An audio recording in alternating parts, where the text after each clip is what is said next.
It is our Mission Change Hope for the Homeless and Hungry Sleep Out, and we host it every year ever since 2009. And we thought, what better way to raise awareness than to be the crazy people that we always have to explain that sleep out in the field next to the mall in boxes. And it started out in boxes, and last year it began with tents as well, because there's not enough boxes in Albany, Georgia. So we brought in the tents, and we give up our bed for one night for those who sleep out every night. And even though we have shelters, we still have people that are sleeping on the streets. They're sleeping down by the river.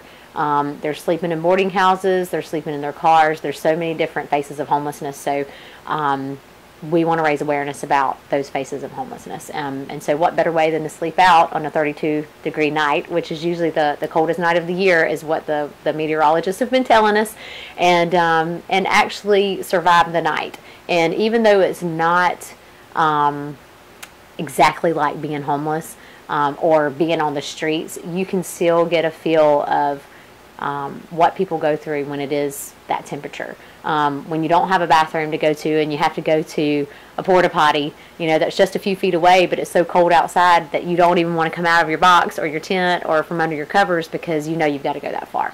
But it's a lot of eye-opening experiences, people sharing their experiences of serving one another.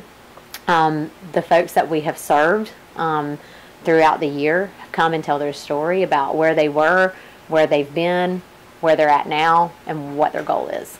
So that's a really cool thing to be able to see people's lives changing every single day.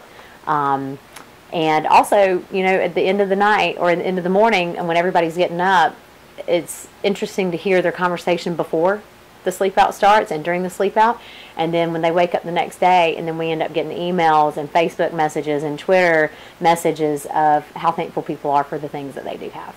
And that's one of the biggest things, is being thankful for what you have and not worrying about what you don't have, but how you can share what you do have with others.